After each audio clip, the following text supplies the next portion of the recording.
Well, welcome viewers. How are you going? Thank you for coming to the channel and sharing some time. I want to talk to you about the sinful nature that we have within us. We inherited it through the fall. We were never able to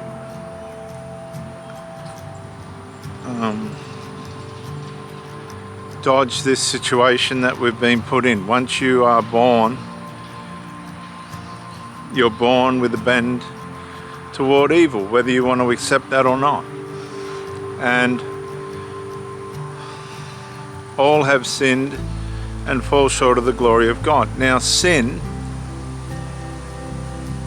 has fruits, and one of those fruits, and this is the big one at the moment, is narcissism and all these borderline and personality traits. They're used in a way to try and describe how our sinful nature will manifest itself.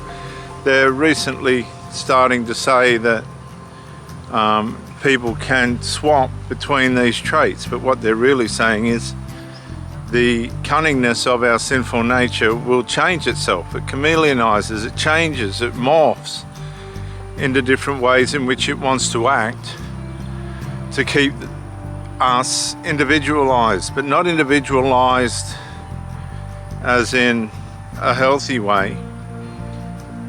We all have to have our individualization, separation, and acceptance of ourselves without needing anybody else. But what it does is brings a individualized, unhealthy aspect to the intimate relationships that we're trying to have, and this is very, very destructive. There's an element of contact with the person that has not awakened or awoken to their sinful nature that keeps them separated from the person that they're with.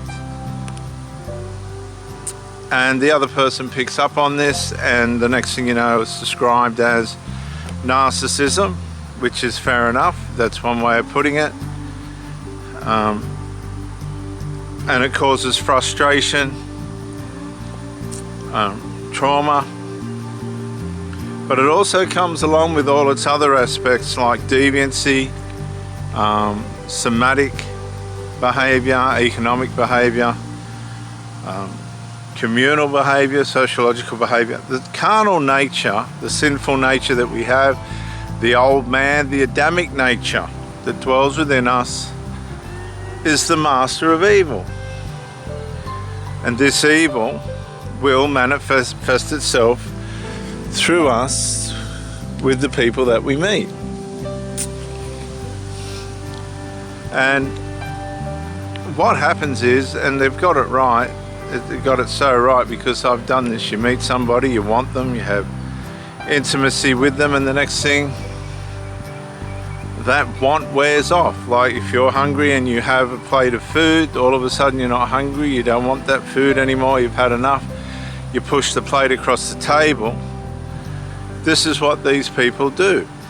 But first, they make you hungry, and then they entrain you to believe that the emotional, intimate part of you that needs intimacy belongs to them.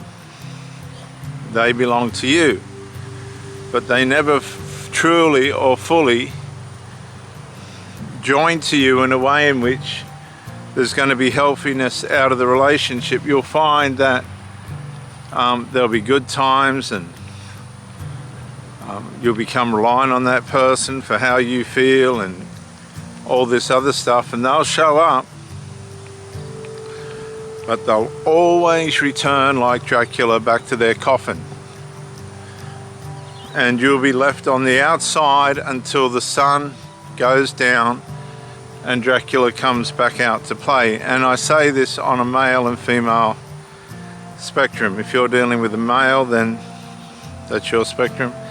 If you're dealing with a female, that's your spectrum. And Professor Sam Vaknin said that Narcissism is 50-50 now, but when you look at the deep root of the problem, it's 100.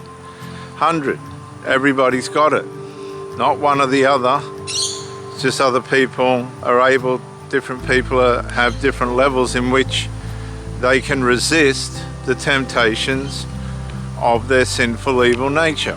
You add drugs to a human being, drug abuse and all that, it's an empty life. It's a dead life. These people are dead. They're the walking dead. And you've got a cocktail of all sorts of sinfulness that will harm the people that connect themselves with these people. You'll see them smoke themselves to death, they'll drug themselves out of relationships, drink, bad behavior, loss of money, sucked into get quick rich schemes. They always try and find the least path of resistance. They're always enmeshed with family members or people that really don't belong in the relationship. And you're watching all this and you're thinking, if I do better, then it'll get better. But it doesn't. You are seeing what really is. You are seeing what the sinful nature is. And some people just aren't conditioned to have a proper, close, intimate relationship, and you need to let those people go. They'll find people that'll work for them, and you need to find people that'll work for you, and you need to cut contact and not try and pursue something that just isn't going to work, because you're not able, no matter how good you are, to turn that person around. They haven't woken up. I've just been listening to the Crystal Hefner story and how she became Hugh Hefner's wife.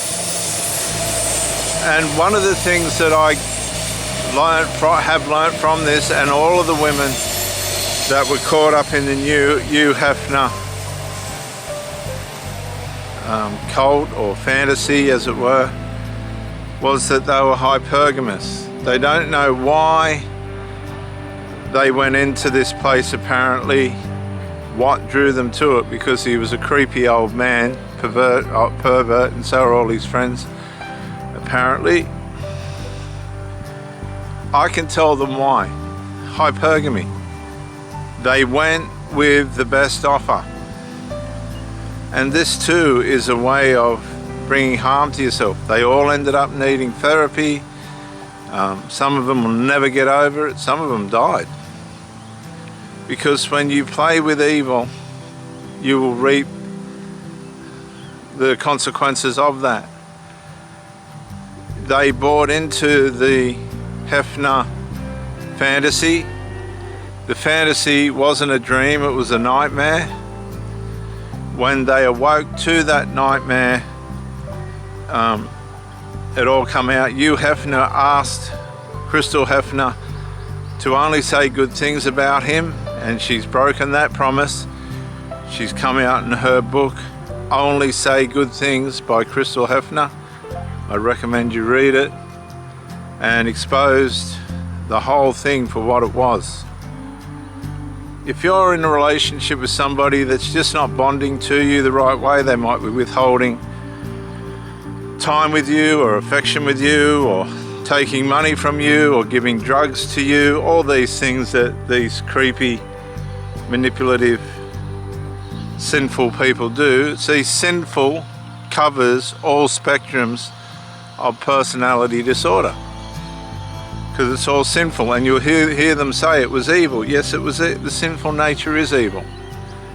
And if you're in a relationship with one of these people and you realize that, I would advise you to disconnect according to the dysfunction.